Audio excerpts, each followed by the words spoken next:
who was doing a very poor job.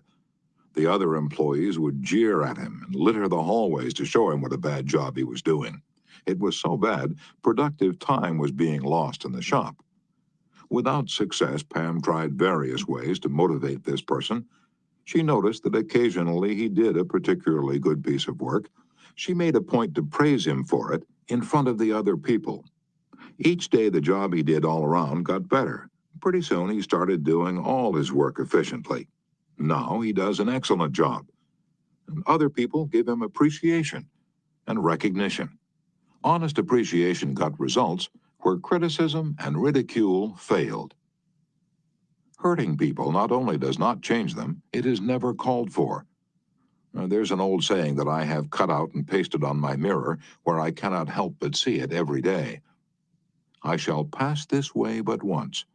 Any good, therefore, that I can do, or any kindness that I can show to any human being, let me do it now. Let me not defer nor neglect it, for I shall not pass this way again. Emerson said, "Every man I meet is my superior in some way. In that, I learn of him." If that was true of Emerson, isn't it likely to be 1,000 times more true of you and me? Let's cease thinking of our accomplishments, our wants. Let's try to figure out the other person's good points. Then forget flattery. Give honest, sincere appreciation. Be hearty in your approbation and lavish in your praise, and people will cherish your words and treasure them and repeat them over a lifetime. Repeat them years after you have forgotten them. Principle 2.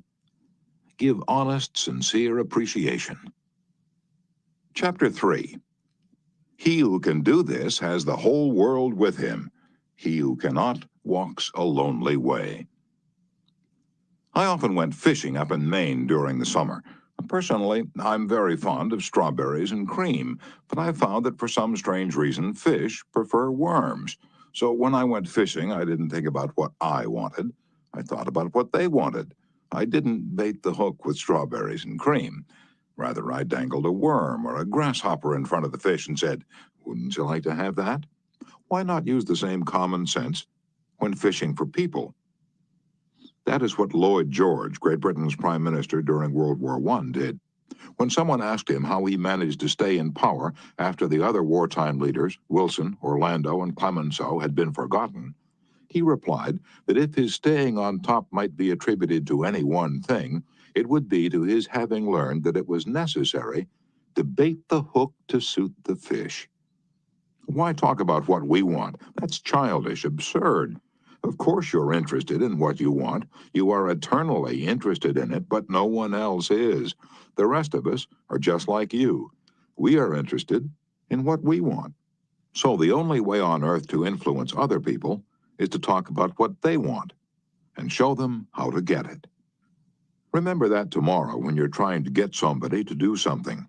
If, for example, you don't want your children to smoke, don't preach at them and don't talk about what you want, but show them that cigarettes may keep them from making the basketball team or winning the 100-yard dash.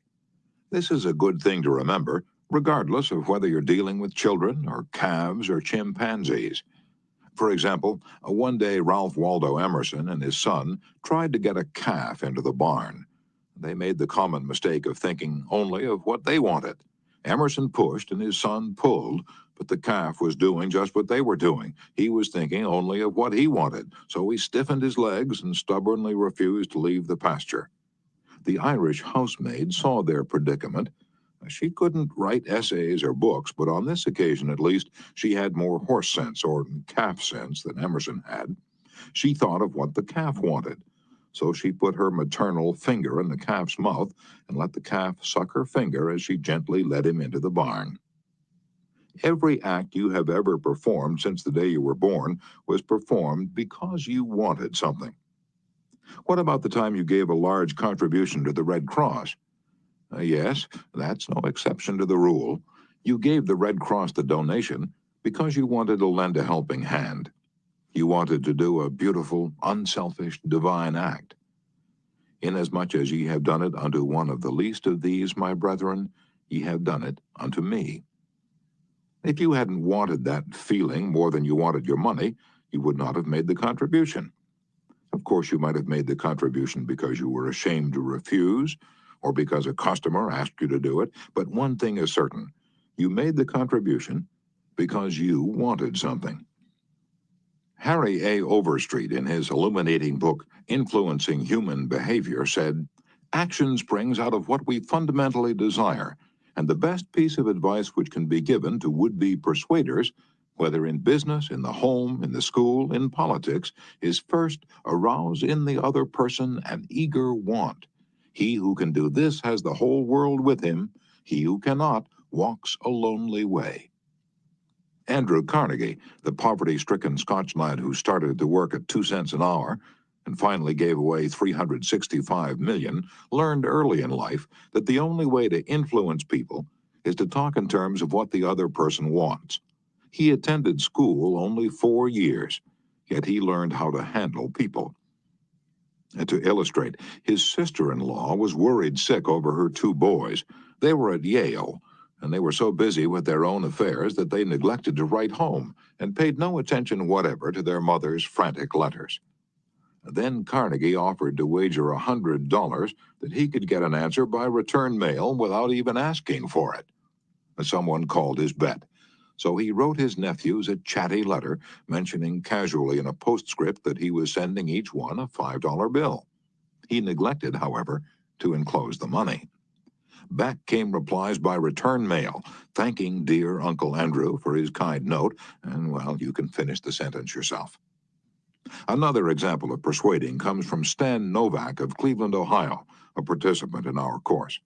Stan came home from work one evening to find his youngest son, Tim, kicking and screaming on the living room floor. He was to start kindergarten the next day and was protesting that he would not go. Stan's normal reaction would have been to banish the child to his room and tell him he just better make up his mind to go. He had no choice. But tonight, recognizing that this would not really help Tim start kindergarten in the best frame of mind, Stan sat down and thought, if I were Tim, why would I be excited about going to kindergarten? He and his wife made a list of all the fun things Tim would do, such as finger painting, singing songs, making new friends. Then they put them into action. We all started finger painting on the kitchen table, my wife Lil, my other son Bob, and myself, all having fun. Soon Tim was peeping around the corner. Next he was begging to participate. "Oh no, you have to go to kindergarten first to learn how to finger paint." With all the enthusiasm I could muster, I went through the list, talking in terms that he could understand, telling him of all the fun he would have in kindergarten. The next morning, I thought I was the first one up. I went downstairs and found Tim sitting sound asleep in the living room chair. "What are you doing here?" I asked. "I'm waiting to go to kindergarten. I don't want to be late."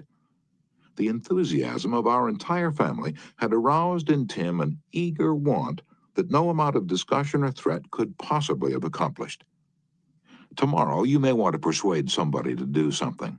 Before you speak, pause and ask yourself, how can I make this person want to do it? That question will stop us from rushing into a situation heedlessly with futile chatter about our desires.